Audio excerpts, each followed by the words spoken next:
En esta ocasión nos acompaña el doctor Luis Alberto Vicente Inestrosa, de la Facultad de Química de la UNAM. El doctor realizó los estudios de licenciatura y maestría en la Facultad de Ciencias de la UNAM y el doctorado en la Universidad Pierre-et-Marie Curie, si lo dije mal, París, Francia. Actualmente es profesor titular C de tiempo completo del Departamento de Física y Química Teórica de la Facultad de Química de la UNAM. Ha realizado estancias sabáticas en el Instituto Mexicano del Petróleo y estancias de investigación en Trieste, Italia. Ya me pasé. En el Instituto Mexicano del Petróleo, en Trieste, Italia, dice, en la Universidad Autónoma de Madrid y en un laboratorio, que no sé cómo se pronuncia, de París, Francia. Ha desempeñado cargos como jefe del Departamento de Física y Química Teórica, consejero técnico, consejero universitario, es miembro del SNI con nivel 3 y también es miembro de la Academia Mexicana de Ciencias, es profesor de las asignaturas de Estructura de la Materia y de Fisicoquímica de Superficies, es autor de 70 artículos de investigación y más de 900 citas bibliográficas. Adelante, doctor. Muchas gracias por la invitación, Noé. Entonces, les quiero platicar un poquito del tipo de trabajo que he realizado con algunos alumnos en la Facultad de Química del UNAM y que está obviamente conectado con lo que ustedes han estado estudiando esta semana acerca de simulación molecular. Entonces, aquí la idea, bueno, según lo que vi en el programa, les han hecho ver acerca de la gran importancia de remover metales que contaminan las aguas, ¿no? Entonces, como ya ustedes deben saber ahora, los metales tipo cadmio, cobre, níquel, zinc, son muy tóxicos y son muy dañinos para la salud humana y entonces contaminan las afluentes de agua que después, tarde o temprano, terminan siendo consumo de animales o inclusive con purificación, consumo de seres humanos. Y también déjenme hacerles notar que la contaminación actual se da en las aguas no nada más con los metales estos tóxicos que les acabo de mencionar, sino también inclusive ahora debido a los desechos humanos también ya hay contaminación debido, por ejemplo, a los antibióticos que usamos, entonces ya comienzan a contaminar y son muy dañinos en general para la vida, ¿no? De los animales y de las personas, etcétera, ¿no? Bueno, entonces la idea es qué es lo que se está haciendo en la actualidad para tratar de remover este tipo de contaminantes. Bueno, entonces aquí, como les mencioné, ese deterioro de la calidad del agua es una preocupación a nivel mundial. Y los metales en los cuales uno se concentra normalmente son el cadmio, el cromo, los que aparecen acá, y son peligrosos para los organismos vivos, y sí es un gran reto al cual uno se enfrenta ahora de cómo eliminarlos. Tradicionalmente, como se han tratado de eliminar esto es a través, por ejemplo, de mecanismos, por ejemplo, tipo mecánico, a través de removerlos o a través de métodos químicos que son contaminantes porque utilizan soluciones que son muy tóxicas, por ejemplo, cloroformo u otras sustancias orgánicas, ¿no? Y entonces lo que se ha tratado de hacer en años más recientes es utilizar algunos métodos que sean más amigables para el medio ambiente, en los cuales, por ejemplo, están la remoción a través de micelas. Entonces ahorita les voy a platicar un poquito lo que son las micelas, como un recordatorio para los que no estudian química, ¿verdad?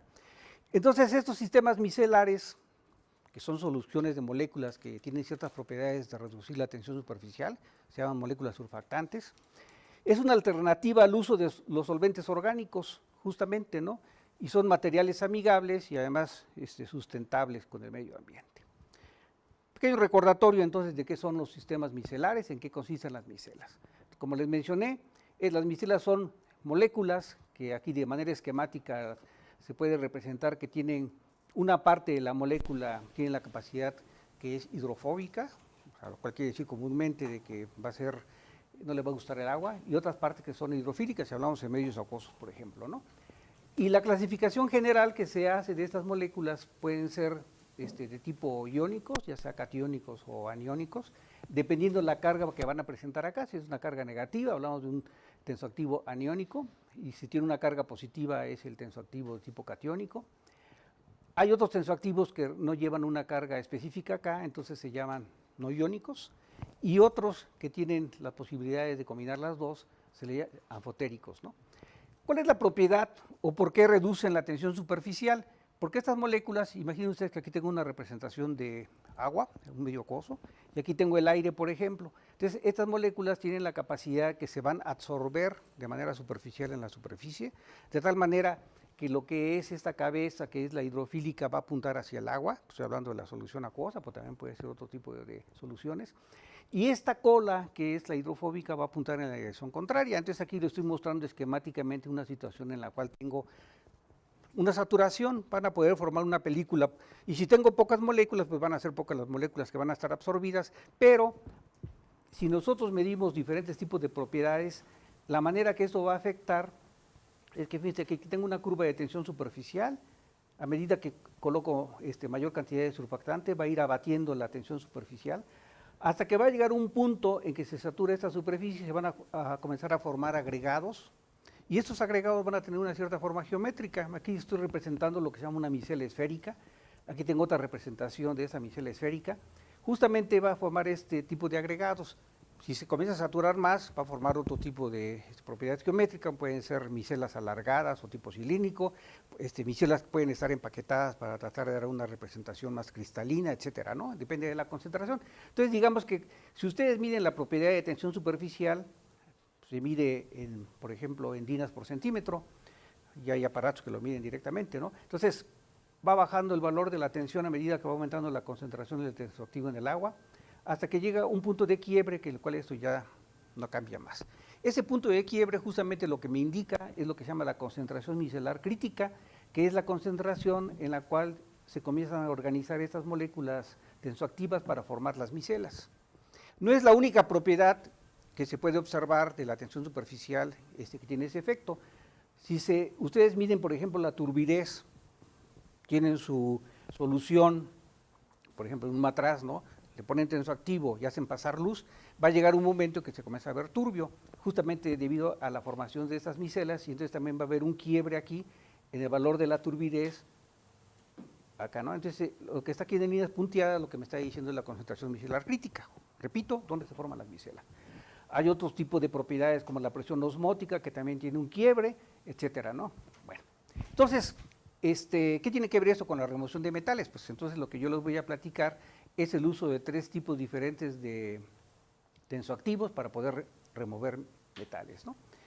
Uno de ellos va a ser de tipo biológico, ahorita les voy a platicar un poquito de esto, y los otros van a ser más de tipo artificial.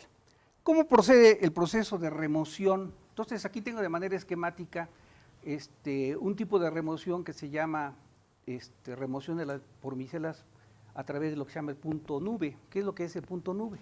Entonces, aquí tengo en la figura A, imaginen ustedes que aquí tengo la solución del metal. Por ejemplo, tengo los iones de cobre o de zinc, o lo que sea, ¿no? Entonces, aquí lo tengo representado por estos puntitos. Una de las formas que se puede hacer la remoción es que se le pone algún agente que tiene la capacidad de hacer un complejo químico con el metal. Ahorita les voy a poner un ejemplo, por ejemplo, de una sustancia orgánica que se llama ditisona, que puede hacer un complejo químico, por ejemplo, con el cadmio. Entonces va a formar un complejo químico, entonces aquí lo tengo expresado como que ya es la figurita mucho más grande, ¿no? Y aquí tengo la solución, las micelas, entonces pongo solución de tal manera que se formen micelas. Entonces va a haber una propiedad, justamente acá, de que complejos van a ser capaces de meterse en la micela va a ser capaz de atraparlos. Entonces aquí tengo en esta figura C a la micela que ya pudo atrapar al complejo químico que contiene al metal, que es el que yo me quiero deshacer. Y vamos a pensar que lo está englobando, se le está poniendo en la superficie, entonces ya lo tiene sujeto. Y el otro proceso es, comenzamos a calentar esa sustancia. Y justamente lo que quiere decir el punto nube es que cuando se comienza a calentar, va a llegar un momento en que esa fase micelar va a segregar, ¿verdad? Después de calentarse. Y entonces al segregar, lo que quiere decir es que se va a separar de la fase acuosa, aquí lo tengo ya la separación, y entonces ya se puede separar esto a través de un medio mecánico, por ejemplo, ponerlo en una centrifugadora, ¿ok? Entonces ese sería el proceso a través de lo que se llama la extracción de punto nube. Tengo el ion metálico, se acompleja con una sustancia orgánica, esa sustancia va a tener la tendencia a quedar atrapada en la micela, entonces la micela se va a separar cuando se calienta, y una vez que se separó ya lo puedo separar, por ejemplo, por centrifugación. Bueno, este es uno de los procedimientos, que aquí como ustedes se dan cuenta no hay intervención de ningún agente químico, ¿verdad?, que vaya a ser nada tóxico. Ahora, en cuanto a las simulaciones, bueno, ustedes han estado estudiando en este taller, por un lado dinámica molecular y por otro lado cosas cuánticas como DFT, ¿verdad? Bueno, entonces, en una simulación, fíjense ustedes que aquí está el tipo de procesos que se pueden llevar a cabo, las escalas que van a involucrar el espacio y el tiempo. Por un lado tenemos lo puramente cuántico, que puede ser ab inicio, puede ser DFT, por ejemplo, ¿no? Entonces, ¿para qué me sirve esto? Pues aquí la escala temporal es que podemos simular cosas que son del orden de femtosegundos, 10 a la menos 15, ¿no? Pero, y la escala de longitud es a nivel atómico, de unos cuantos átomos. Pero, ¿cuál es la cuestión con una simulación de ese estilo? Pues consume mucho tiempo, son sistemas muy pequeños, la capacidad de las máquinas no es suficiente, ¿no? Cuando mucho puedo tratar de un clúster de unos cuantos átomos que está interactuando con unas cuantas átomos o moléculas, y eso es realmente lo que se puede hacer. Hay otro nivel que ya es un poco también atómico, pero que ya no tiene el detalle de lo que es lo cuántico, y entonces aquí hay una simulación que se llama de todos los átomos, que consiste que yo construyo mi sistema que quiero estudiar. Por ejemplo, aquí tengo una cadena que involucra átomos de carbono con hidrógenos alrededor, ¿no?, ahí pegados. Y este tipo de simulación que ya implica usar dinámica molecular, fíjense, aquí está todo esto de dinámica molecular, ya implica de acá para acá. Obviamente ya es clásico, porque la dinámica molecular, como ustedes ya han estudiado, es resolver las ecuaciones de Newton. Resolver las ecuaciones de Newton es clásico, ¿no? Es una masa, una velocidad, condiciones iniciales, etcétera. Y aquí tiene la ventaja que se pueden hacer simulaciones que ya implican tiempos del orden de nanosegundos, ¿verdad? Y además el tamaño de los sistemas ya pueden ser de varios nanómetros, entonces ya estamos hablando de 10 a la menos 9 metros, ya no es a nivel del Armstrong, ¿verdad?, que son 10 a la menos 10 metros. Entonces progresamos, obviamente perdemos, si ustedes quieren, el detalle, pero vamos avanzando en que podemos simular sistemas más largos en tiempo y más grandes en tamaño. Aquí mismo hay otra simulación que implica que no se consideran todos los átomos de manera individual, sino como conjunto de átomos, y avanzamos de que se puede tener tamaños más grandes de sistemas, ya del orden, por ejemplo, de 50 nanómetros, y hablamos de simulaciones de decenas de nanosegundos o inclusive algunos microsegundos, ¿verdad? Otro tipo de simulación que cae todavía dentro de la dinámica molecular es lo que se llama la simulación mesoscópica, que consiste que ahora a conjuntos de átomos de acá los consideramos como si estuviera representado por una esfera, una cuenta, y esas cuentas van a interactuar con otras cuentas que van a ser otro conjunto de átomos que van a estar involucrados acá. Y entonces vamos a poder simular microsegundos y vamos a poder simular tamaños de sistemas mucho más grandes, ¿no? Y todo esto cae todavía dentro de lo que es la dinámica molecular, ¿verdad? Lo atomístico, lo mesoscópico y eso que les acabo de decir que ya es el conjunto de átomos con lo que le llaman cuentas, es lo que se llama DPD, que es una dinámica molecular que quiere decir dinámica de partícula disipativa, que si me da tiempo al final de la presentación les voy a mostrar un ejemplo también de eso, ¿sí, no? Pues, y luego pues está lo macroscópico, que ya es propio de la teoría macroscópica, que implica ecuaciones fenomenológicas, constitutivas, etcétera, ¿no? Entonces, bueno, digamos que esto es la parte que nos interesa en este taller. La simulación molecular, ustedes han aprendido en este taller cuáles son los pasos que se siguen en una simulación molecular, ¿no? Que son lo que yo obviamente seguí para hacer el ejemplo que les voy a mostrar. Hay que construir en primer lugar el modelo, de qué moléculas quiero hablar, cómo lo construyo, pues hay herramientas para construirlo, por ejemplo, ¿no? Cómo pongo mis átomos, cuáles son mis enlaces, etcétera. Tengo que elegir las estructuras y tengo que elegir cuáles son los campos de fuerza. Los campos de fuerza quiere decir cuáles van a ser las interacciones. Y la estructura quiere decir cuáles van a ser los ángulos. Ustedes saben que hay desde los ángulos sencillos, los ángulos diedros, etcétera, de cómo va a estar conectada la molécula, ¿no? El tipo de rotación entre los ángulos que puede haber, el tipo de movimiento armónico, etcétera. Entonces se construye toda una caracterización que son lo que se llaman los campos de fuerza. Hay que elegir condiciones iniciales. ¿A partir de qué momento quiero yo comenzar a simular mi molécula o mi sistema? Pongo mis condiciones iniciales. Y luego se deja evolucionar. O sea, se comienzan a aplicar las ecuaciones de Newton a resolver, para cada paso de tiempo se van resolviendo cuáles son las posiciones de las nuevas posiciones de los átomos y moléculas, cuáles son las nuevas velocidades, etcétera, ¿no? Es la dinámica clásica, la dinámica de Newton, y esto va a ser típico hacerlo durante decenas de nanosegundos para que tenga una cierta representatividad. Bueno, ¿y de qué me sirve que yo tenga velocidades, momentos, bueno, las masas son fijas, todo eso? Bueno, se estudian lo que se llama las trayectorias. Y aquí hay algo que es importante, que yo no sé si ustedes conozcan, que la relación de todo eso es a través de la mecánica estadística, la termodinámica estadística. La termodinámica estadística es el estudio de sistemas con muchos grados de libertad o muchas partículas, y entonces se hacen promedios, y esos promedios me permiten calcular, por ejemplo, la presión, cuál es la energía, cuál es la temperatura, etcétera, ¿no? A través justamente de las trayectorias. Entonces aplicamos la termodinámica estadística para el cálculo de energías, presiones, momentos de inercia, etcétera, que es finalmente el resultado que yo voy a obtener como resultado final. Y eso me va a servir para que yo lo compare finalmente con lo que se sabe de manera experimental del sistema que estoy estudiando. Es muy importante no perder nunca de vista que siempre hay que comparar con lo experimental. No hay que perderse en la teoría muchas veces de que esto me va a dar, porque puede dar resultados que luego no tienen pies y cabeza, los tengo que ir cotejando, de que concuerden con lo que yo sé de manera experimental, para que sea una buena representación, ¿no? Una buena representación, porque si no quiere decir que mis campos de fuerza no son adecuados y mis estructuras no son adecuadas. Entonces tengo que ir paso por paso de esa manera. Entonces hay que contrastar los resultados obtenidos con los experimentales para que todo esto vaya teniendo mucho sentido. Primer ejemplo. El primer ejemplo de surfactante es un surfactante comercial que se ha estudiado durante muchos años y se usa mucho para detergencia, para cosas de limpieza, etcétera, ¿no? El llamado dodecilsulfato de sodio, que esta es la estructura química, que aquí tiene una cabeza, que es estos oxígenos que van a estar cargados de manera negativa, por esto va a ser un surfactante aniónico porque va a ser negativo.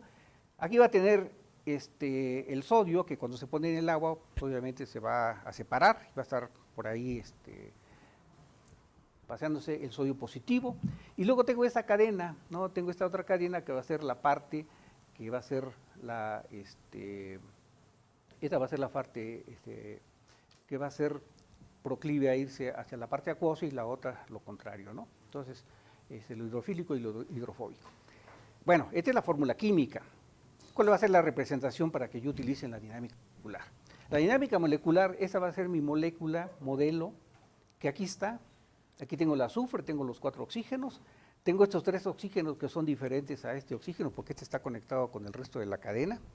Y esa cadena, en vez de representar a cada átomo de carbono de manera individual, vamos a considerar que los átomos de carbono que están unidos con los 2 hidrógenos, o sea, los metilos, van a constituir una partícula, de tal manera que esto va a estar simplificado en la fórmula química. Entonces, esta no es lo que se llama una aproximación de todos los átomos completos, sino se llama una representación de átomo unido, porque toda la cadena hidrocarbonada de acá van a tener estos átomos unidos, que los voy a considerar como si fuera un átomo, pero en realidad son 3, cada uno de ellos. ¿De qué me sirve de eso? Voy a ahorrar tiempo y no voy a perder mucha caracterización, y es finalmente lo que queremos, ¿no? Bueno, y aquí va a estar el sodio, obviamente con su carga positiva. Esa es la aproximación de átomo unido.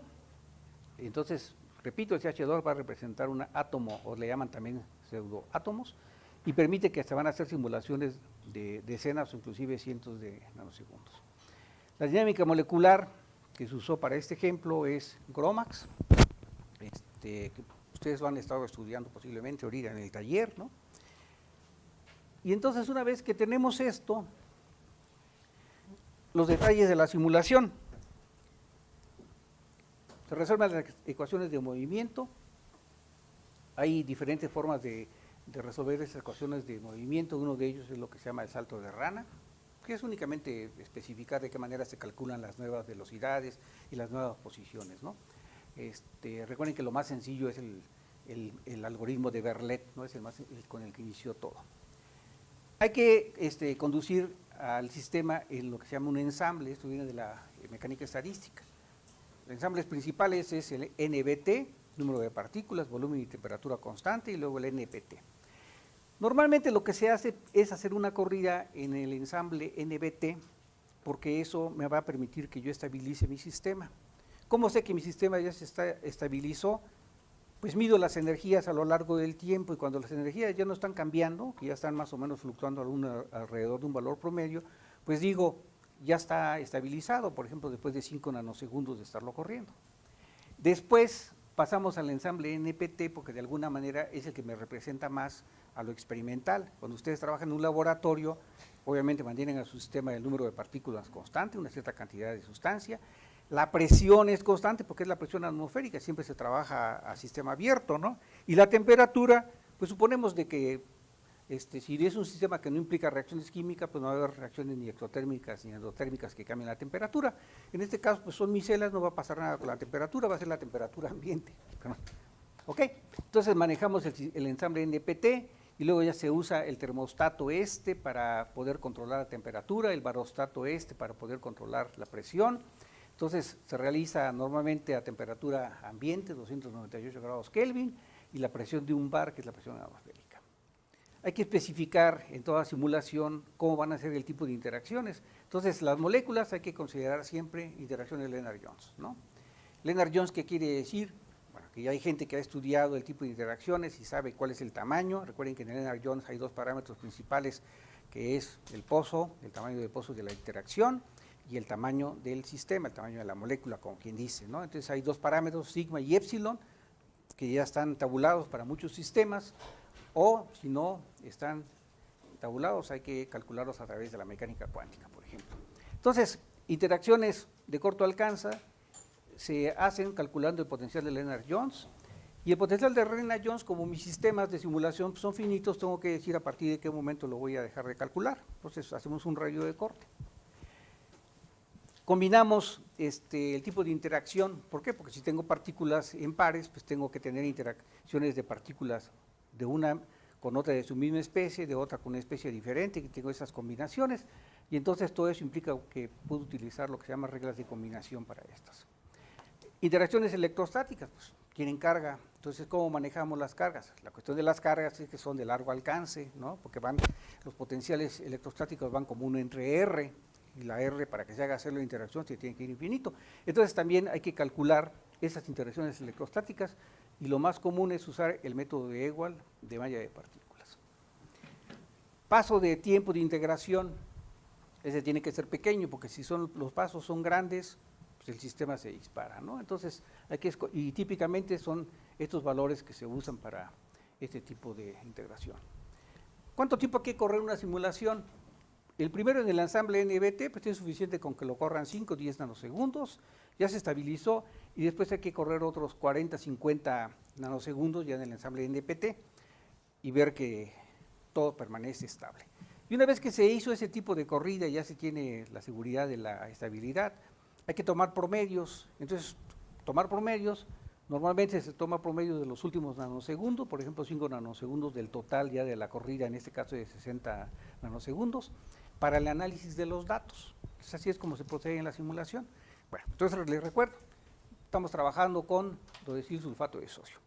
Dodesilsulfato de sodio, entonces, en ese trabajo lo que se hizo es agarrar 60 moléculas de surfactante, que aquí están representados en amarillo, donde está el azufre y los oxígenos, y luego lo que está en verde pues es la cola hidrocarbonada. Recuerden que una parte es hidrofílica, la otra parte es hidrofóbica.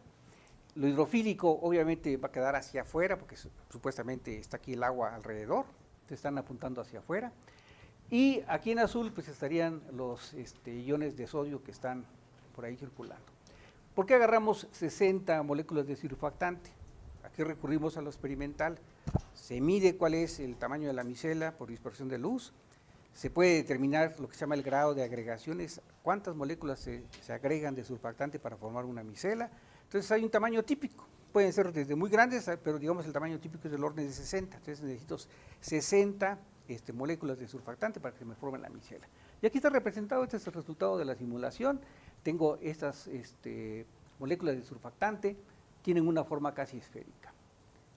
La excentricidad, ¿cómo mido yo la excentricidad? Pues lo medimos a través de los factores estos de inercia, ¿no? Entonces se pueden medir los momentos de inercia en la simulación, eso me lo da GROMACS, pues puede calcular momento de inercia en la dirección X, en la Y y en la Z, hago un promedio y puedo calcular lo que se llama la excentricidad en la molécula. Esa excentricidad lo que me dice es que si es cercana a cero, es una molécula, o en este caso un agregado que va a ser forma esférica. Si se aleja mucho de cero, va a tener forma alargada, que puede ser oblata o prolata, depende de cómo está orientado los ejes, ¿no?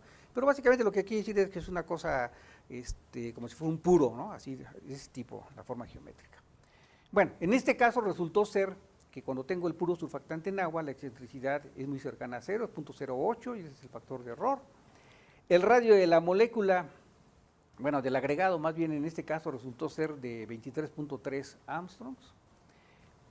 Y lo comparo con los datos experimentales. Los datos experimentales resulta ser que se puede medir que es del orden de 22.3, que no está muy alejado de acá, lo cual quiere decir lo siguiente, que escogimos buenos valores de los parámetros, buenos valores de los campos de fuerza y una buena representación de la molécula de surfactante. Entonces estamos bien, estamos obteniendo cosas que no están disparatadas, ¿ok? Bueno, ¿qué puedo obtener yo de la simulación molecular? Pues puedo obtener lo que se llama las funciones de distribución radial. ¿De qué me sirve una función de distribución radial? Quiere decir que yo me fijo en un punto y veo cuántos vecinos tiene a lo largo de la distancia. Entonces, normalmente lo que hacemos es, nos fijamos en el centro del agregado de la micela y vamos viendo cuántos vecinos tiene de diferente tipo. O me fijo yo, por ejemplo, aquí tengo esto que está en negro, es la función de distribución radial entre los átomos de azufre y los oxígenos del agua, ¿no? Entonces me está dando esto, me quiere decir que a partir de cuántos Armstrong yo voy a tener moléculas de agua, representadas por los oxígenos del agua. Recuerden que la molécula del agua es el oxígeno y los dos hidrógenos, entonces me fijo en el oxígeno y entonces voy a tener esta distribución. También puedo ver la distribución que hay desde, por ejemplo, el átomo de azufre, que está aquí representado en amarillo, y los sodios que andan aquí flotando. Entonces aquí en rojo tengo, por ejemplo, esa función de distribución radial de los átomos de sodio alrededor del azufre. Entonces, si ustedes se dan cuenta, tengo aquí en rojo esto y esto. ¿Qué quiere decir que tenga dos máximos? Quiere decir que voy a tener dos capas, porque yo puedo contar el número de átomos de sodio que están en esta región de acá, del máximo para acá, hasta este mínimo. Esta va a ser una capa, y luego tengo aquí este otro que va a ser otra capa. Entonces eso ya me da información que los átomos de los iones de sodio no están dispersos al azar alrededor de la molécula, sino que están formando especies de capas, aunque yo aquí no lo veo de manera visual. Voy a tener una primera capa aquí representada por la primera máximo y el mínimo, y luego voy a tener una segunda capa aquí, por ejemplo, ¿no? Y esa es la información que me dan en general todas las funciones de distribución. Si tengo un máximo y un mínimo, quiere decir cuántos vecinos tengo, me forman una capa, luego tengo otro. Hay algunos que nada más tienen un máximo y luego ya se aplana, ¿no? Cuando ya todo es plano, quiere decir que ya no tengo ese tipo de configuraciones. Bueno, entonces, esa es la primera información que me puede dar de esto. Más resultados. Bueno, ahora nos interesa ver qué sucede si yo le pongo iones metálicos, que es realmente lo que queremos estudiar, ¿no? Bueno, entonces, a esa configuración que era la pura micela en agua, sin nada que lo contaminara, ahora le agregamos los iones metálicos. Y entonces, aquí tengo resultados de cómo se modifica, por ejemplo, el radio de la micela a medida que yo le agrego iones metálicos. ¿Cuántos iones metálicos? Aquí el experimento computacional que se hizo es agregar 60 iones metálicos de cada uno de ellos, ¿no? Entonces aquí tengo la referencia, el agua ya vimos que es del orden de 23 Armstrongs del radio de la micela, que concuerda con lo experimental, y una excentricidad que es muy baja, que es casi esférico, ¿no? ¿Qué pasa si le añado iones de níquel, de cobre, de zinc y de cadmio? Pues lo que me doy cuenta es que va aumentando el tamaño de la micela, entonces de alguna manera como que va inflándose, ¿verdad? Entonces, ¿qué quiere decir eso? Porque va a haber interacción finalmente entre el ion metálico, recuerden que van a ser iones divalentes, van a ser positivos, que van a interaccionar con los azufres y con los oxígenos negativos que yo tengo en la cabeza de la micela, justamente de cada una de las moléculas de tensoactivo que me forman la micela. Entonces va aumentando el radio de la micela, creo que aquí sí que se va inflando un poco, ¿no? Debido a las interacciones. Y además la excentricidad, por ejemplo, en el caso específico de níquel, cobre y de zinc, varía, pasa de 0.08 a 0.18, casi 0.2, quiere decir que se alargó entonces, pierde su característica esférica y se va alargando. Ese es el efecto realmente de cuando yo le agrego el metal, ¿no? Y entonces, al agregar los metales, la estructura y tamaño de la micela cambia, se van ensanchando y aumentan su radio aproximadamente en un 25%. Con excepción del níquel, que aquí está, aumenta poquito. Bueno, todas estas tienen un radio que no es esférico finalmente, sino va a ser de forma elíptica, ¿no? Y además, la otra cuestión importante es que uno puede darse cuenta dónde van a quedar colocados esos iones metálicos. Entonces, uno puede sacarlo a través de los resultados de la simulación, es que los átomos de metal van a quedar cerca de la cabeza del surfactante, pero no van a penetrar a la micela, van a quedar en la superficie nada más. Y aquí lo que importa es que queden cerca de la micela, porque recuerden que va a ser una especie de atracción electrostática, lo cual va a ser la posibilidad de que yo lo pueda remover finalmente, porque ya los iones metálicos contaminantes no van a estar flotando por todos lados, sino van a estar cerca de la micela, entonces los voy a poder retirar, que eso es lo que yo quiero finalmente, ¿no? También se puede calcular otra propiedad que se llama el área accesible al solvente. ¿Qué quiere decir el área accesible al solvente? Pues como las micelas son casi esféricas, las formas esféricas pues tienen una superficie que es como va como 4 pi r al cuadrado, ¿no? Bueno, esa superficie, obviamente, mientras mayor sea la superficie, quiere decir que mayor contacto hay con el solvente, ¿verdad? Bueno, y entonces, esa área accesible al solvente va a ser la superficie que va a estar disponible para la interacción justamente con el solvente. ¿Y qué pasa con esa área a medida que vamos añadiendo el metal? Aquí está la pura micela en agua, que tiene esta área en Amsterdam al cuadrado, casi 9000, y si le agregamos níquel, cobre, zinc, cadmio, aumenta. 13.000, 14.000, etcétera, ¿no? Y otra característica, otro parámetro que se puede medir es lo que se llama el coeficiente de difusión. ¿Qué es el coeficiente de difusión? Pues la capacidad que tiene para moverse una partícula también pequeña, por ejemplo en este caso en el agua. ¿Qué tanta resistencia encuentra en su movimiento? Me lo va a estar dando el coeficiente de difusión. Entonces el coeficiente de difusión, por ejemplo, aquí tenemos que no varía casi nada, ¿no? Aquí no tiene un efecto importante. La otra cuestión, podemos calcular cuál es lo que se llama el número de vecinos que va a tener, por ejemplo, el azufre con respecto a cuántos cobres va a tener. Recuerden que el azufre es lo que está justamente en la cabeza. Cuántos cobres va a tener alrededor, cuántos níquel, cuántos cadmio. Entonces aquí están en colores. Y el que tiene este mayor número de coordinación Z es justamente el cadmio. Entonces lo que me está indicando esta propiedad quiere decir que voy a tener más átomos, bueno, iones de cadmio alrededor de la micela, alrededor justamente de la cabeza vigilio que va a ser el azufre. Entonces va a tener una preferencia, esta micela en especial, que es el de sulfato de sodio, a tener a los iones cadmio a su alrededor, que va a tener mayor número de coordinación, como lo puedo ver aquí en verde.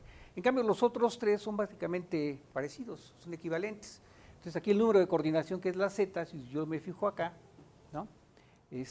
Por ejemplo, para el níquel, el zinc y el cobre, son estos, tengo este número de coordinación, que son básicamente los mismos. Pero para el caso del cadmio es mayor, correspondería a esto, lo cual quiere decir que el cadmio tiene el número de coordinación más grande con respecto al azufre, quiere decir que se va a acercar más a la micela y va a tener una cierta preferencia a la micela por capturar a los iones cadmio. ¿Alguna pregunta hasta el momento? Por favor, no duden en interrumpirme. Sí, ¿qué pasó? ¿Ese acercamiento entre micelas es también influye el tamaño del metal? Esta es muy buena pregunta. Justamente, ¿cómo justifica uno de esto? Pues digamos que uno recurre a lo que es el rayo iónico, ¿verdad? El rayo iónico. Entonces uno puede tratar de hacer una comparación de cuál es el rayo iónico de estos. Entonces yo me fijo, por ejemplo, en la tabla periódica. Los primeros están en la primera serie de transición, ¿verdad? Está el níquel, ¿cómo va? Níquel, cobalto, el cobre, el zinc. Y abajo, en la siguiente columna, en la segunda serie, está el cadmio. Entonces el cadmio tiene un rayo iónico mayor. Si no me equivoco, así de pura memoria, los primeros son muy parecidos a sus rayos iónicos. Tienen rayos iónicos del orden de 70 y tantos Amstos, si no me equivoco. Y en cambio el cadmio tiene el orden de 90, más o menos, es mayor. Entonces, uno puede tratar de hacer una correlación justamente eso, ¿no? ¿Cómo explico de que tenga mayor preferencia el cadmio con respecto a esto? Pues pienso en los rayos iónicos, por ejemplo, ¿no? Que eso es lo primero que puedo hacer. Ok. Perdón. ¿Rayo iónico y también electronegatividad o solamente electricidad? Bueno, en este caso la electronegatividad, yo no le veo que tenga una relación directa con la micela, ¿no? El rayo iónico sí, porque está el azufre, están los oxígenos que están cargados de manera negativa, y luego pues está el tamaño, entonces es un poco el proceso mecánico de cuántos me puedo ajustar o cómo los puedo atraer, ¿no? Son las dos cosas, porque de carga están iguales, todos son divalentes, ¿no? Como se están considerando. Sí. ¿Metales monovalentes no? No, yo no tengo aquí para monovalentes, que es lo que ocurre. Sí, lo que pasa es que obviamente se puede escarbar y escarbar muchas cosas, se pueden ir ocurriendo, y sí, no, pero no intentamos eso. ¿Qué pasó? ¿Cómo es que está interactuando el sodio con la micela y con qué papel? Lo que pasa es que el sodio, cuando se pone, el dodecil sulfato de sodio, se pone en agua, entonces se disocia. Entonces se disocia y queda por diferentes lados, ¿no? Que sí, no queda disperso, sí, sigue cerca, porque precisamente aquí lo que tengo es la función de distribución de los azufres, que es el amarillo, con respecto al sodio, que es el azul. Y entonces lo que sabemos de esto en las simulaciones, que me dice que los sodios van a estar cerca, una especie de primera capa, una especie de segunda capa, y después de eso ya van a estar dispersos en la solución acuosa, ¿no? Pero ellos en especial no van a interaccionar con los metales, porque los sodios son positivos también, y los otros también son divalentes positivos, entonces cuando muchos se repelerían por interacción electrostática. En cambio, la interacción básica se va a dar con la micelas de acá. Sí. ¿Podría haber qué, perdón? Es que no escucho. Sí, lo que pasa es que obviamente el divalente, pues ahora simplemente predominaría porque es mayor carga, y además las masas son muy grandes, ¿no? Porque el sodio está en la tabla periódica en la primera columna y los otros están mucho más, entonces tienen masa mucho más grande, ¿no? ¿Ok? ¿Y cuántas, es que no sé en la dinámica molecular, cuántas moléculas de agua le ponen? Sí. Esto es importante. Como es una molécula chica, realmente ahorita el ejemplo que les voy a mostrar es mucho más grande. Esa molécula es chica y tiene un radio del orden de 20 y tantos Armstrongs nada más, ¿no? Y número de agregaciones de 60 moléculas de surfactante. Entonces, es una caja de simulación aquí, es típicamente del orden de 60 Armstrongs, porque ya ves que en dinámica molecular hay que definir su caja de simulación. Entonces, es una caja cúbica de 60 Armstrongs por 60 por 60. Y aquí debe haber sido del orden de 30 y tantas mil o menos. Aquí debo tener el dato para no echar mentiras. Es un sistema realmente pequeño. ¿Dónde está? Ah, no, aquí es 7500 moléculas de agua. Es un sistema, pero es suficiente para que esté lleno, ¿no? Entonces, lo que uno hace cuando uno construye su sistema, pone su molécula de surfactante, y aquí una cuestión importante es, como se sabe que las moléculas son esféricas, lo que hace la gente que hace dinámica molecular, o sea, hacemos todos, es tratar de tener a la micela formada desde un principio. Eso es importante. ¿Cómo le hace para tener la molécula formada desde un principio? Pues lo que haces es que agarras un volumen pequeño y en el cual empaquetas las 60 moléculas de surfactante y después lo solvatas. Agarras tu caja y lo llenas de agua, de tal manera que ya esté solvatado. ¿Cuántas moléculas de agua? Pues las que te permita. En Gromax además hay una instrucción que te dice cuántas moléculas de agua puedes meter para que ya quede lleno de agua. Entonces, en este caso fueron 7500 y tantas moléculas de agua, porque es un sistema chico, repito, de 60 Armstrong por 60 por 60, ¿verdad? Y con eso es suficiente para hacer la simulación, ¿ok? Pero, obviamente, depende del sistema. Bueno, nada más les iba a mostrar, por si quieren esta referencia, si quieren más detalles, aquí está ese artículo en coloides y superficies A, donde vienen los detalles, y si alguien tiene dudas, pues luego me puede preguntar, aunque sea por correo, ¿no? ¿Ok?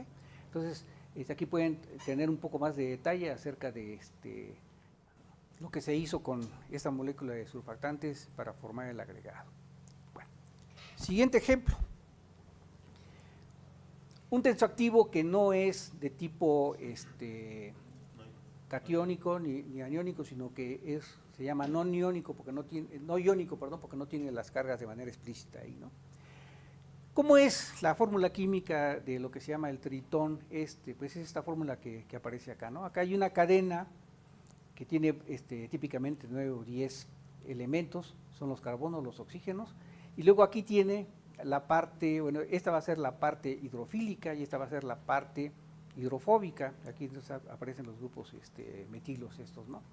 Entonces, está constituido, el nombre comercial es el tritón X100, por la cadena hidrofílica, que es esta, que va a ser básicamente óxido de polietileno, ¿verdad? Que van a ser de 9 a 10 unidades, aquí aparece la N, porque puede ser de 9 a 10. ¿Por qué de 9 a 10? Porque cuando la gente hace la síntesis y luego hace la estadística, obtiene moléculas que tienen 9 o que tienen 10, ¿no? Entonces es estadístico, o sea, no hay un control absoluto desde el punto de vista químico, entonces contiene de 9 a 10 unidades que son estas que se van repitiendo. Y el segmento que es muy hidrofóbico, y además tiene una baja concentración micelar crítica en medios acuosos, de 0.2 milimolar, ¿no? El núcleo no polar es está constituido por segmentos de hidrocarburos altamente insolubles, pero tiene una propiedad que es muy, muy importante para poder recuperar los metales, que tiene la posibilidad de solubilizar compuestos orgánicos que son insolubles en agua, ¿verdad? Como lo que ocurre con lo que se llama la ditisona, que es el difeniltiocarbazona, que es de acá, aquí está la fórmula química, ¿no? Entonces, ¿qué es lo que sucede con esto?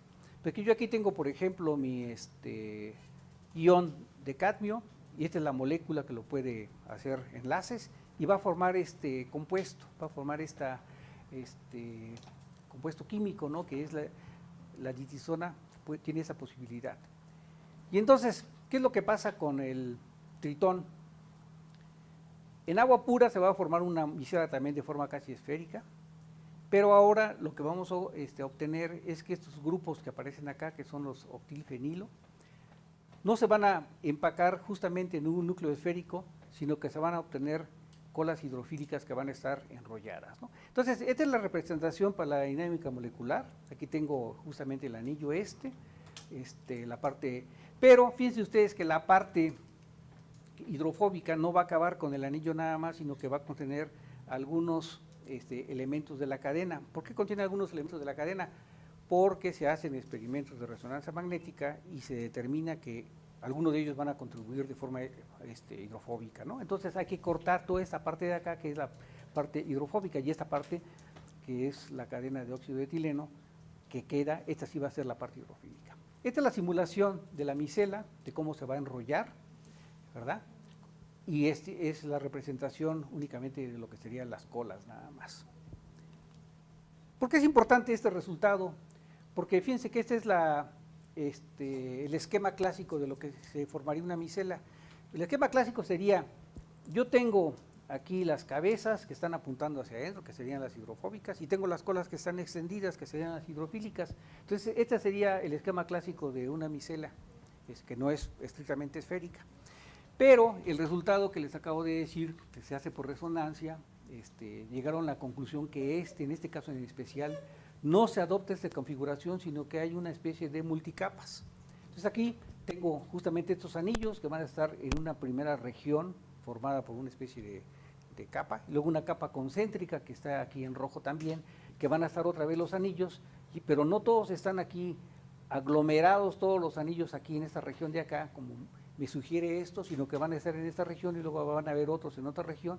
Inclusive podría haber la posibilidad que hubiera una tercera como capa, ¿no? Entonces, este esquema tipo multicapas, sería una micela esférica escalonada multicapa con estos grupos octilfenilo dispersos en diferentes capas. Bueno, este es el resultado de la resonancia y es el modelo que proponen la gente que hizo esa resonancia. ¿Qué es lo que obtenemos nosotros con la simulación? Pues algo muy parecido. Fíjense que en esta simulación lo que tenemos aquí en negro es dónde están ubicadas estas cabezas, básicamente representadas por el anillo de este tipo benceno, ¿no? Y entonces aquí tengo una primera región y luego tengo otra región. Y justamente coincide con esto, tengo una primera región acá y luego tengo una segunda región acá. Entonces, mi simulación está funcionando bien, lo cual quiere decir, escogimos buenos campos de fuerza, escogimos la estructura de manera adecuada y además escogimos de manera apropiada dónde acababa la parte hidrofílica y dónde acababa la parte hidrofóbica, ¿no? Entonces aquí lo tenemos. Y esta parte en rojo lo que quiere decir es dónde están ubicadas las colas. Entonces las colas están ubicadas preferentemente hacia afuera, porque esta es la distancia del centro de la micela hacia afuera, ¿no? Entonces, aquí tengo esta primera región y esta segunda región para las cabezas, y aquí tengo para las colas, que se están ubicando básicamente hacia donde acaba la micela, que acaba del orden de 35 Armstrong. El resultado que se obtiene aquí es muy parecido al resultado experimental, 30 y tantos Armstrong es el tamaño de la micela, que es mayor que el dodecilsulfato de sodio, que era de 23. Esta es una micela más grande, mayor, ¿verdad? Bueno, se pueden calcular también aquí los coeficientes de difusión, y comparo el valor que se obtiene con la simulación con el valor experimental, y tampoco anda muy errado, ¿no? Uno es 7.1 y el otro es 6.6, entonces también es un resultado bastante aceptable. Bueno, esto es lo que le mencioné, la capacidad que tiene la ditisona de formar los complejos con metales. Entonces, en esta representación tengo, por ejemplo, el plomo, ¿no? Entonces, aquí tengo la molécula, captura el plomo, puede formar este complejo. ¿Y cómo se sabe que se formó el complejo? Pues los químicos tienen mucha experiencia y saben que, por ejemplo, la ditisona presenta una coloración de tipo verde, que llaman verde bilis, o sea, se lo ponen en agua y se ve, pero una vez que formó el complejo, por ejemplo, en especial con el plomo, presenta una coloración roja, y entonces eso ya se puede medir en qué momento se forma ese complejo a través de espectrometría, ¿verdad? Se puede visualizar, una vez que ya formó el rojo, a qué longitud de onda corresponde, por ejemplo, donde está el máximo de uno y está el máximo del otro. En el caso del cadmio, lo forma verde. Entonces, la pura ditisona en agua es verde, pero verde amarillento, le llaman verde bilis. Se le pone el cadmio, es verde oscuro, se le pone el plomo, va a ser rojo, ¿no?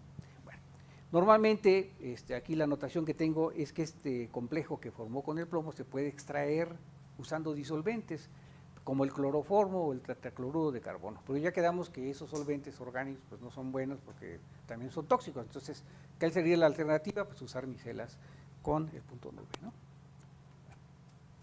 Bueno, en el caso de la simulación, lo que se hizo es construir la molécula que sea el complejo. ¿Qué pasó? Profe, qué pena. Sí, no hay pena.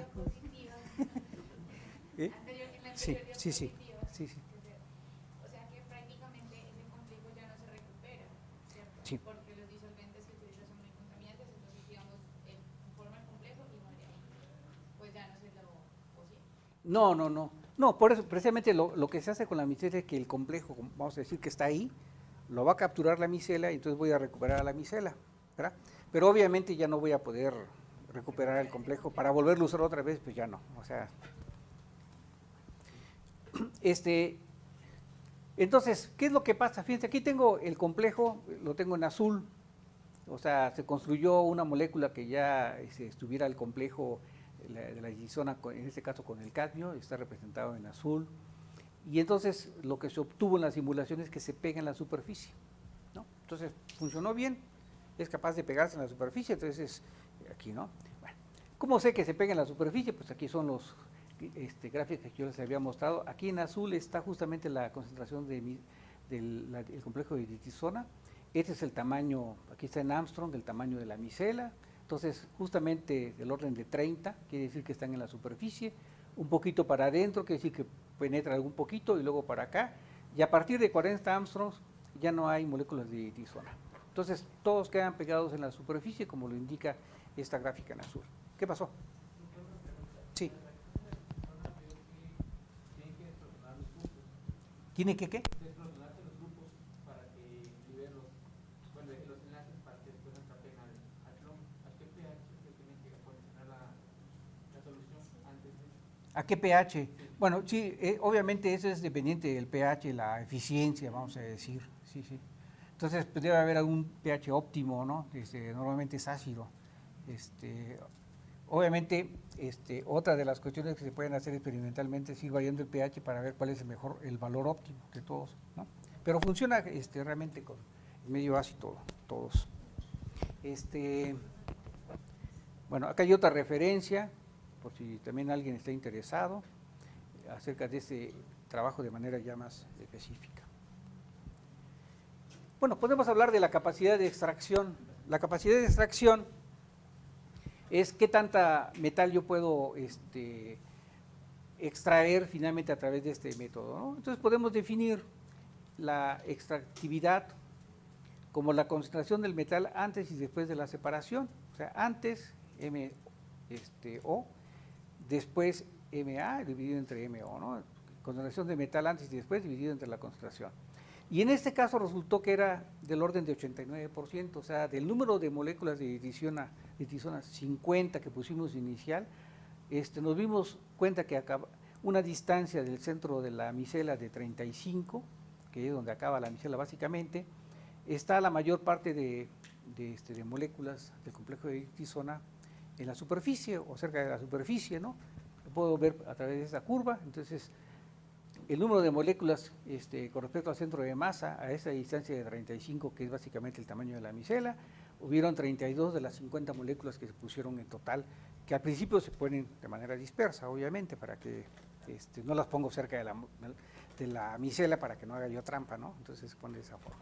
Ok, bueno, entonces podemos concluir que en efecto hay cerca de un valor de 89%.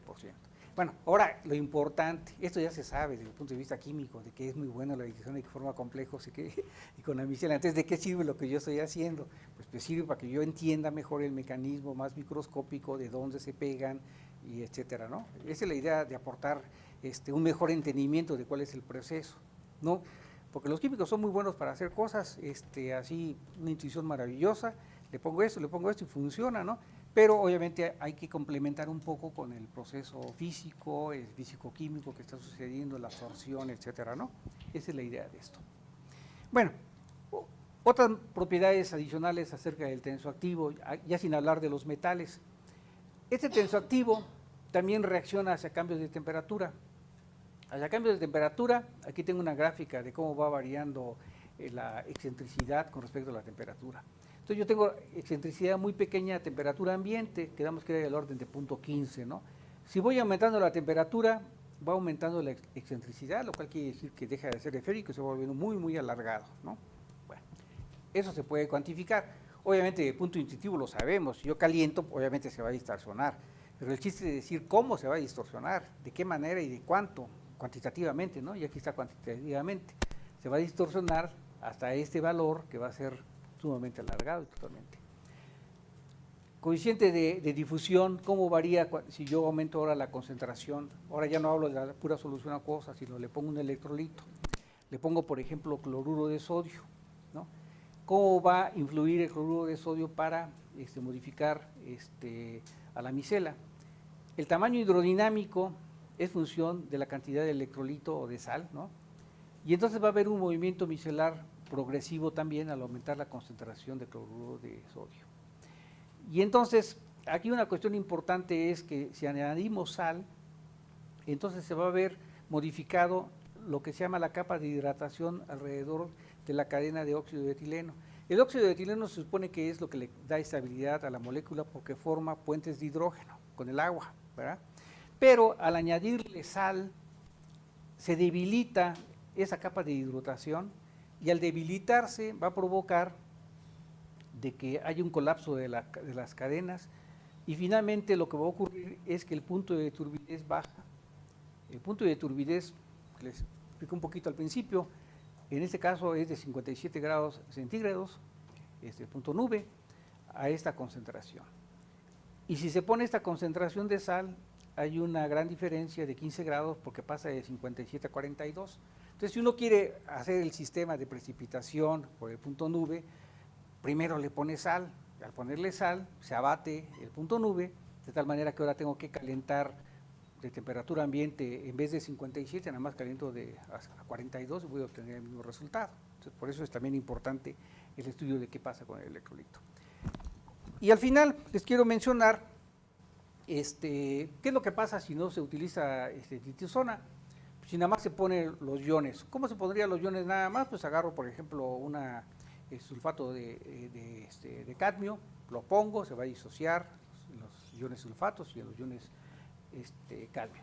En simulación yo los puedo manejar de manera independiente, ¿no? O lo pongo y se separan en los dos, positivos y negativos, o pongo los puros iones de cadmio también. Una simulación, recuerden que se puede hacer muchas cosas, ¿no? Que a lo mejor no necesariamente se pueden hacer desde el punto de vista experimental, pero que sí. Bueno, entonces lo que obtengo, perdón, ya me fui.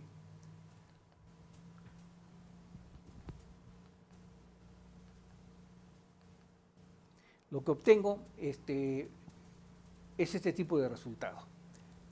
De que en este caso el número de partículas que van a estar cerca de la superficie de la micela es muy pequeño, entonces no funciona tan sencillo, ¿no? Entonces es apenas del orden de un 6%, si comparamos con el caso anterior que tenía con la zona del 80 y tantos por ciento, pues no. Entonces no es por sí solo muy bueno para absorberse a los iones de cadmio. Bueno, y ahora, el último ejemplo, un surfactante biológico. Los llamados ramnolípidos. Estos ramnolípidos son glicopolipidos que son producidos por una bacteria y eso cada vez es más popular porque son más amigables con el medio ambiente, son ecoamigables, ¿no? Ecológicos, etcétera. Entonces hay una tendencia a utilizar ese tipo de moléculas que son producidos por bacterias. Y por ejemplo, yo lo que he visto es que hay mucha aplicación de estudios para la remoción de hidrocarburos, por ejemplo, ¿no? Recuerden que los hidrocarburos contaminan muchísimo y entonces se utilizan tensoactivos, pero ahora se están utilizando tensoactivos producidos por bacterias porque son mucho más ecológicos, ¿no? Bueno, entonces esto es producido por una bacteria, ¿verdad? Son producidos por una bacteria, en este caso el especial la mona eruginosa. Y básicamente tienen bueno, hay muchos tipos de estructuras, ¿no? Pero digamos que el más sencillo tienen ese tipo de estructura, ¿no? Entonces, lo que tenemos es justamente, tenemos aquí una molécula de azúcar, o sea, ramnosa, ¿no? Y luego tenemos aquí estas dos cadenas que son básicamente ácidos gráficos, ¿no? Entonces, puede tener una sola molécula de ramnosa, pueden tener dos, entonces están formadas por mono y disacáridos que están unidos a ácidos grasos. Entonces esa sería la representación para la dinámica molecular y esa es la representación química, ¿no? Y entonces esto se ha probado de manera experimental en ver qué tan efectivo es para la remoción de metales pesados también, ¿no? Estas propiedades tensoactivas que también son capaces de abatir la tensión superficial bastante, en general pues van a presentar menor toxicidad, mayor biodegradabilidad que los surfactantes sintéticos, como lo que les acabo de mencionar. Las limitantes actuales es que elevados costos de producción a gran escala y obviamente cantidad que se puede producir, ¿no? Ok, entonces esas son las limitantes que hay por el momento. Y aquí tengo algunos resultados que son realmente preliminares de lo que se puede obtener. Entonces, este es el tipo de molécula, bueno, de micela que se puede obtener. Aquí lo que tengo, voy a regresar acá, es que está coloreado para distinguir este anillo, que sería, justamente recuerden que esta es la parte, que sería la parte hidrofílica y la parte hidrofóbica, esas cadenas de acá. Entonces, para distinguirlo, es que tengo esta figura justamente donde están pintados. Entonces aquí tengo justamente que estos anillos, que es básicamente la parte hidrofólica, están apuntando hacia afuera, ¿no? Y las cadenas están apuntando un poco más hacia adentro. Se forman, por ejemplo, agregados micelares con 28 moléculas de ramnolípido. Tienen también una estructura básicamente esférica de punto 1, la excentricidad, y el área superficial es del orden de 73 nanómetros al cuadrado, son bastante más grandes que los anteriores. Y esta función de distribución radial lo que me muestra es cómo están organizados los iones de cadmio con, por ejemplo, el tamaño de la micela, ¿no? Entonces aquí lo que tengo es la función de distribución radial del agua con respecto al centro de la micela, y entonces el centro estaría ubicado más o menos por acá, como por 25, ¿verdad? Y luego ya viene el agua en la parte del bulto, lo que llaman el bulk, ¿no? Y entonces aquí tendríamos la concentración de los iones de cadmio. Y entonces esos iones de cadmio pues no son capaces de penetrar, están básicamente en la superficie y luego siguen este tipo de comportamiento hasta llegar hacia lo que sería la distribución más aleatoria o el borde, ¿no? El bulto, ¿no? Entonces hay una primera capa. Entonces recuerden que esto lo que me dice es que si hay algunas capas, entonces podemos sacar aquí que hay una primera capa de iones de cadmio que están situados entre 1.5 y 3.2 nanómetros, y la cantidad de los iones de cadmio, en este caso se hizo para 400 iones, hay 34 que están justamente en la primera capa, son poquitos, ¿no? Y esta representación lo que me dice es el número de los iones de cadmio, cómo están organizados, ¿no? Entonces aquí tengo esta primera, luego van aumentando y luego aquí ya se vuelve constante porque quiere decir que ya están en el bulto de la solución, por ejemplo, ¿no? Bueno, entonces son únicamente para mostrarles que se puede trabajar con esto, porque todavía no tengo así resultados sumamente concluyentes. ¿Cuál es la conclusión que podemos sacar acerca de un estudio de este tipo? Bueno, pues aquí lo que estamos haciendo es mostrar algunos ejemplos de cómo se puede tratar la eliminación de metales en medio aquoso a través de algo más amigable que los solventes orgánicos, en este caso de las moléculas tensioactivas que van a formar micelas, ¿no? La simulación molecular nos permite obtener resultados que enriquecen a los experimentos, se pueden contrastar con los experimentos, nos permiten entender un poco mejor o complementar lo que se sabe ya desde el punto de vista químico y experimental. Y luego, además, uno puede hacer hipótesis acá. ¿Qué pasa si yo muevo esto? Porque en una simulación uno tiene más control de lo que está haciendo. ¿Qué pasa si yo muevo la temperatura? Pues nada más le cambio el número, ¿no? Y lo hago correr. En un laboratorio puede ser costoso cambiar la temperatura porque implica que agarre un baño, que agarre lo que sea, ¿no? Entonces, el chiste de la simulación es que lo puedo hacer de manera mucho más rápida y puedo ver qué es lo que yo obtengo, ¿no? Entonces podemos predecir situaciones hipotéticas. ¿Qué pasa si aumento la temperatura? ¿Qué pasa si aumento la concentración? ¿Qué pasa si aumento la viscosidad? ¿Qué pasa si cambio de solvente? Puedo hacer muchas hipótesis, ¿no? Y al final de cuentas me puede discriminar entre diferentes tensoactivos. Si yo estoy interesado en la eliminación de cadmio, ahora puedo comparar qué es mejor. ¿Utilizo sulfato de sodio? ¿Utilizo tritón? ¿Utilizo un ramnolípido? Puedo comparar qué es mejor para ese tipo de metal, ¿no? ¿Qué es mejor para otro tipo de metal, etcétera, ¿no? Entonces, espero que eso les haya dado una visión un poco general de cuál es la utilidad de una simulación molecular a través de cierto tipo de moléculas que son útiles, ¿no? ¿Tienen alguna pregunta adicional? Sí. En la anterior diapositiva, Sí. Es que ahí yo veo que en la rafnosa hay como un enlace, ese enlace glucosídico no se puede romper cuando esté haciendo, digamos, en simulación, como usted lo dijo, puede que sí no se rompa, pero No, si de pronto en la parte experimental Sí. se llegase a romper ese enlace glucosídico y pues ya no me sirva. Sí, no, pero no reportan que se rompa en esas condiciones que se trabajan, no reportan que haya rompimiento, sino que la molécula se conserva completa. Sí, eso sí. Sí. ¿Qué tantos recursos consumen su simulación? Ah, sí. Sí, fíjate, la primera parte, tanto la del Tritón como la del SDS, eso lo estuvimos trabajando en la supercomputadora de la UNAM, ¿no? Pero también lo estuvimos trabajando en máquinas individuales. Nosotros no tenemos clústeres, ¿no? O usamos máquinas individuales o la supercomputadora. Una máquina individual son de las que tienen procesadores Intel, el 7, por ejemplo, y entonces no son memorias demasiado grandes la que se trabaja, pues un disco duro de un tera, ¿no? Y memorias de 250 gigas o algo así, ¿no? O sea, no se necesita grandes recursos. Una simulación típica, por ejemplo, para simular 5 nanosegundos, que correspondería a 2,5 millones de pasos, porque aquí el número de pasos obviamente depende del tamaño, ¿no?, de la delta T. Entonces, 1 millón de pasos son 2 nanosegundos, ¿ok? El tipo de parametrización que utilizamos nosotros, ¿no?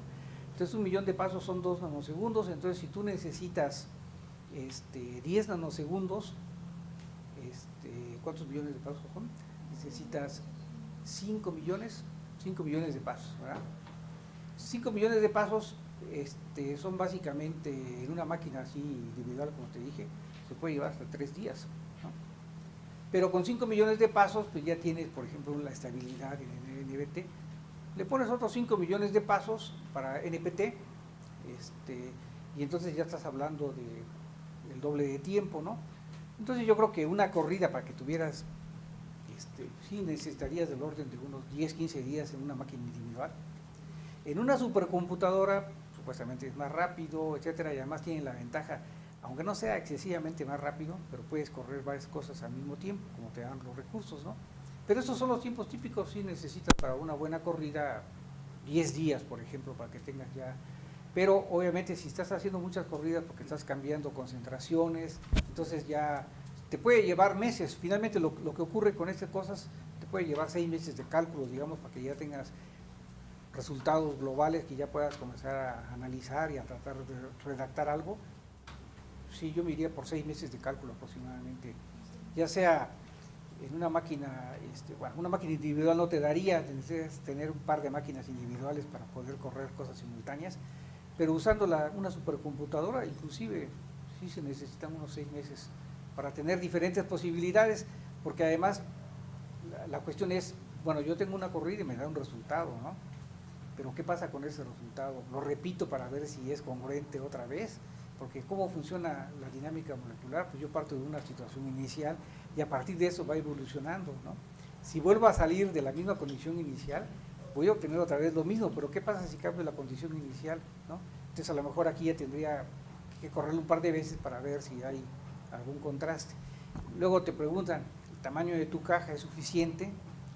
Entonces tendría yo que hacer otra simulación con un tamaño de caja mayor para ver que eso no influye en el resultado, porque lo primero que te dicen los árbitros es tu caja es muy chica, hazlo con una caja más grande para que de veras se vea que esto no se modificó, ¿no? Órale, aventártelo también. Entonces, como que hay muchas posibilidades, pero yo diría que con 6 meses, si tienes recursos de cálculo suficiente, puedes tener resultados ya para redactar algo. Nada más tardar un año, ¿no? Sí, lo que pasa es que obviamente no todo el mundo tiene la misma prisa de obtener resultados, ¿no? Si están a punto de graduarse, pues le dicen, no, profesor, lo quiero para la semana próxima. ¿Sí? ¿Alguien más? Sí, perdón. Sí, perdón. Doctor, en cuanto, por ejemplo, a los recursos computacionales, estos también se podrían ver afectados por el tipo de, bueno, en este caso, por ejemplo, que se trabajó para metales pesados y se trabajara, por ejemplo, para fármacos o para... Sí, pues sí, porque las moléculas que uno construye van a ser diferentes y pueden ser moléculas mucho más grandes. A lo mejor un fármaco es una molécula grande, ¿no? Entonces, obviamente habría que ver el tiempo que se llevaría la simulación. Sí, finalmente todo depende del sistema, el tamaño del sistema que se está trabajando y el tipo de moléculas que se está trabajando. Sí. Perdón. ¿Nos podría comentar un poco de cómo ha sido su experiencia de trabajar con un grupo experimental? Yo no trabajo con grupos experimentales, desgraciadamente, aunque estoy en la escuela de química, pero mis colegas químicos tienen otros intereses. El problema es que cada quien tiene su propio interés y su propia línea, entonces no interacciono con ellos. Yo realmente me baso mucho en la literatura. Obviamente el trabajo experimental no hay que perderlo nunca de vista, pero yo lo consulto en la literatura que se publica muchísimo, en muchas revistas, y en eso me guío. Pero yo no tengo a alguien en un laboratorio al lado que le diga, haz esto y me lo va a hacer, pues no, para nada. Entonces tiene que hacer una revisión exhaustiva de la Sí, literatura. definitivamente sí. Gracias. De nada.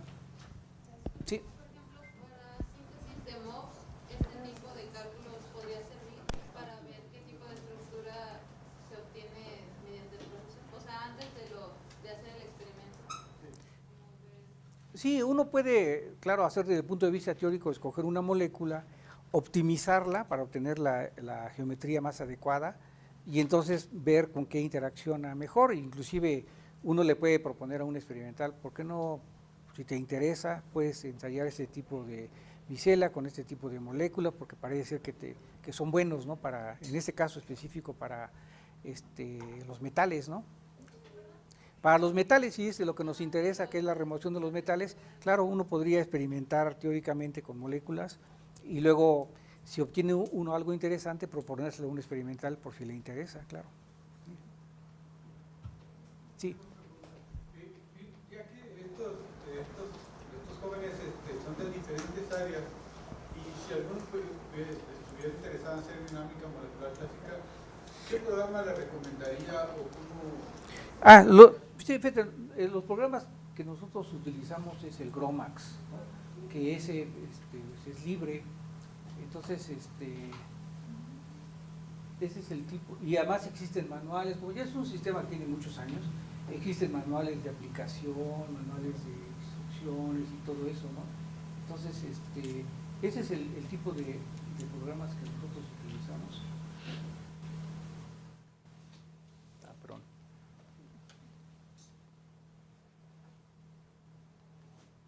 Sí, justamente GROMACS para...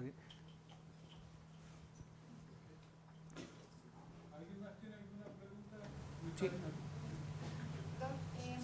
Precisamente desde su experiencia, ¿es mejor si se tiene un trabajo experimental hacer así esa simulación o después de esa instrucción y basarse en los resultados de la simulación en interacción? Sí, normalmente como uno procede es al revés. Primero los experimentales están muy avanzados. Por ejemplo, en la síntesis de tensoactivos, hay 80 años que la gente sintetiza tensoactivos, ¿no? O algo así.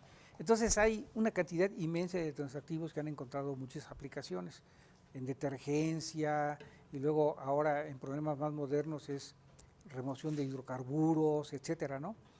Y luego, como se ha visto que eso es muy tóxico y que muchos problemas para la salud, se pasó a hacerlo más ecológicos y ya lo último es, por ejemplo, las bacterias que también pueden hacer eso, ¿no? Entonces, como que uno sí va un poco atrasado y por eso decía yo que la simulación sirve en este punto para entender mejor lo que ocurre de forma experimental. Es un complemento ahorita para entender mejor, sobre todo si alguien hace la simulación a un nivel más básico, a lo mejor cuántico, va a entender mejor las interacciones, ¿no? Y entonces va a poder entender por qué la ditisona tiene esa tendencia a tratar de irse con ese tensoactivo en especial. O sea, los que lo descubrieron eso, ¿cómo dijeron? ¿Cómo se les ocurrió que eso? Pues seguramente estuvieron probando muchísimo, hasta que dijeron ¿no? Ese es un poco el proceder, cuando menos antiguo, de los experimentales, era probar y así, ¿no? Pero ahora pues ya es mucho más dirigido porque dices, no, ya lo tengo que entender en base a interacciones moleculares. Este es mejor porque la interacción molecular que me va a ofrecer va a ser más propicio para esto, etcétera, ¿no? Entonces, en ese es el sentido de que apoya esta simulación para entender eso. Lo otro sería ideal, y seguramente hay gente que lo hace, es el diseño de moléculas, ¿no? Tú tienes una idea de un problema y dices, no, pues yo voy a diseñar esta molécula, pero para eso implica que tienes que saber mucha química, ¿no? O mucha física. Dices, voy a diseñar esta molécula porque yo pienso que al diseñarlo de esta manera va a interaccionar con y va a ser bueno. Entonces tú ya estás diseñando y si funciona, pues ya se lo puedes proponer a un experimental. Este resultado me salió, te conviene hacerlo, por ejemplo, ¿no? Pero yo creo que es más difícil eso, el diseño a partir de una idea teórica, yo creo que es bien difícil. ¿Sí?